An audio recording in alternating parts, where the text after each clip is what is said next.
con el objetivo de revisar los paradigmas clásicos de administración. Varios autores han hecho una revisión de la evolución de la administración desde la prehistoria hasta el nacimiento de esos paradigmas. Yo he decidido seguir ese ejemplo. Vamos a revisarlos. Inicialmente, vamos a hacer una revisión de la evolución de la administración a través de la historia. Esta revisión comienza en la prehistoria, hace 2.5 millones de años.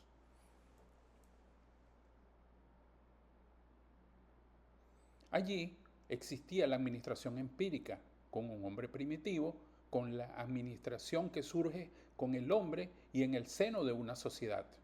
Había un procedimiento utilizado denominado arrastre y consistente en la organización de un grupo de personas que persigue a un mamut para llevarlo a un barranco y obtener alimento y vestido.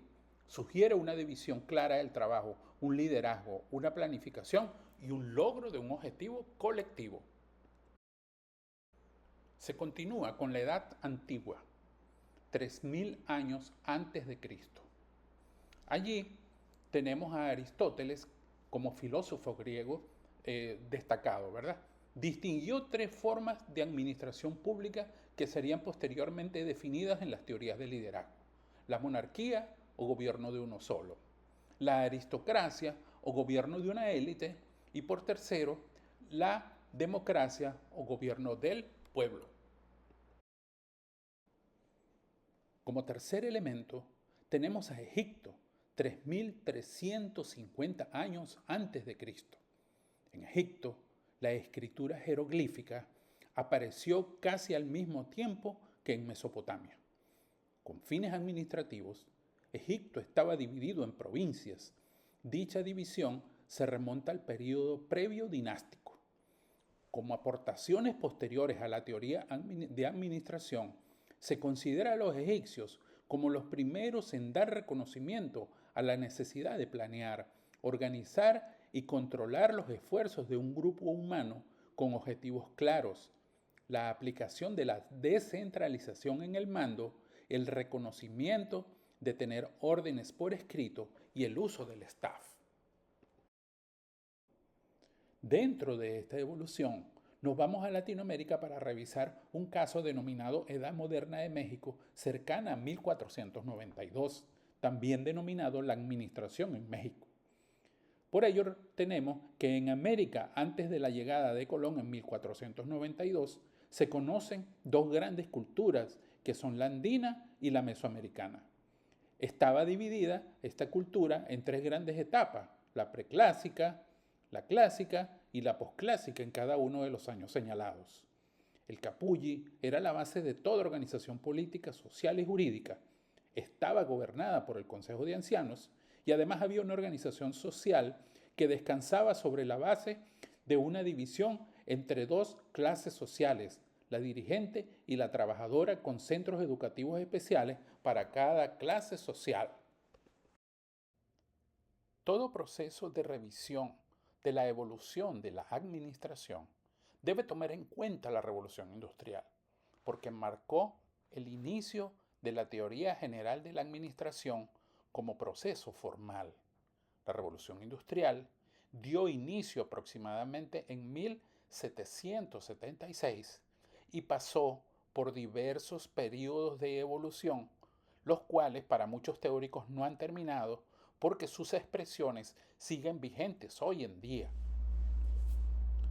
Después del nacimiento de la Revolución Industrial y los años subsiguientes, las empresas comenzaron a producir en cantidades muy importantes porque había mucha necesidad de producción.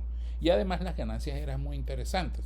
Realmente, aunque hubo algunos esfuerzos de los empresarios, no se dedicaron completamente al tema administrativo.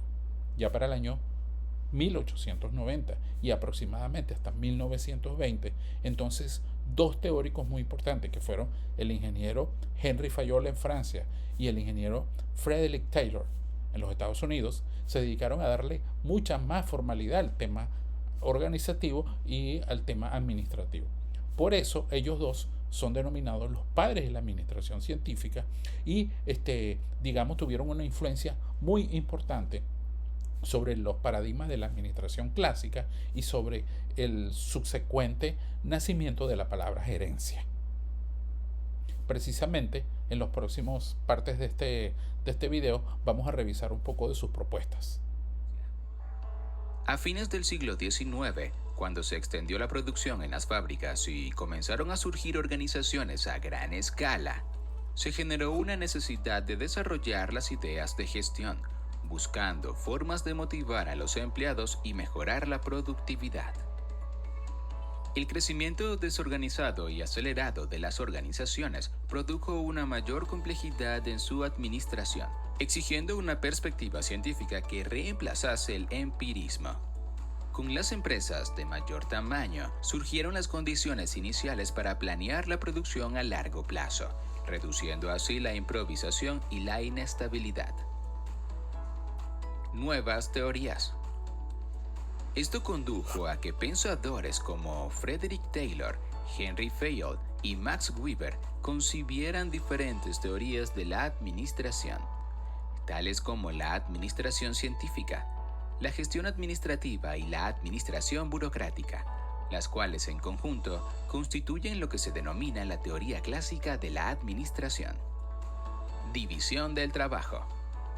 Se basa en uno de los principios administrativos formulados por Fayol, que indica que las organizaciones deben dividir el trabajo, describiendo claramente los deberes de cada empleado. Así se obtiene una mayor especialización, mejorando el desempeño de los trabajadores.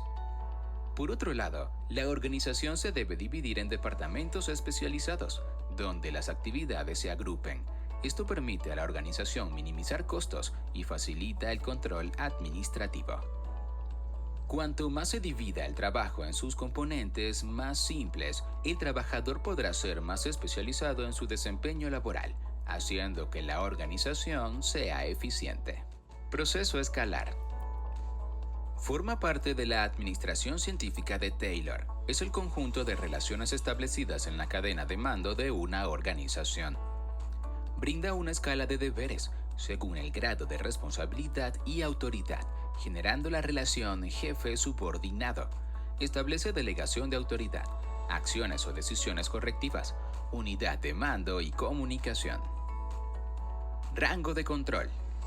Un gerente no puede ejercer un control adecuado si el número de subordinados que tenga va más allá de una cifra determinada.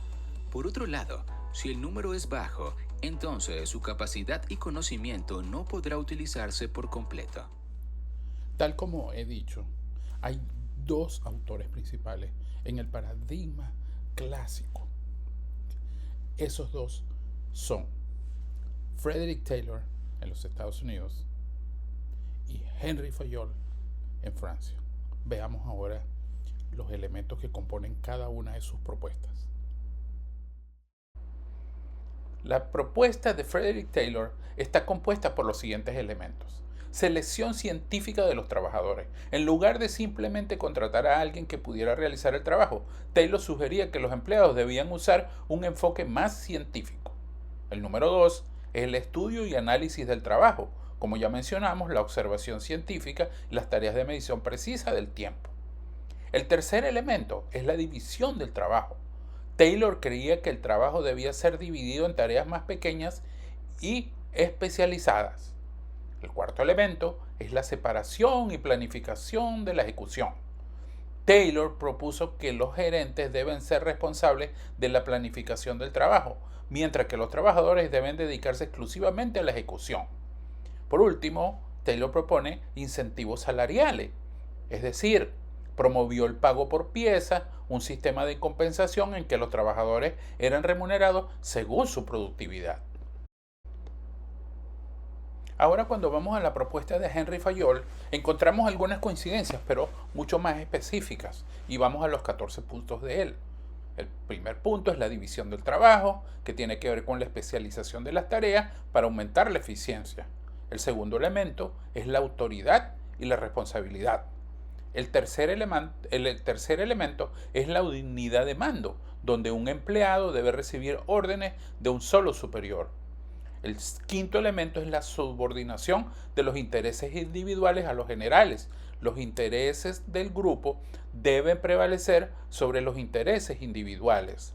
El sexto es la remuneración. Los empleados deben ser compensados de manera justa su trabajo. El séptimo es la centralización. La toma de decisiones debe concentrarse en la alta dirección. La número 8 es la jerarquía. Deben existir una cadena de mando clara, que todos los empleados sepan a quién deben reportar. La número 9 es el orden. Los recursos, tanto humanos como materiales, deben ser ubicados de manera ordenada. La número 10 es la equidad. Los gerentes deben tratar a sus empleados con justicia y cordialidad. El número 11 es la estabilidad de personal. La rotación de personal debe ser baja. El número 12 es la iniciativa. Los empleados deben ser alentados a desarrollar nuevas ideas. Y la número 13 es el espíritu del equipo, es decir, fomentar la colaboración y el trabajo en equipo.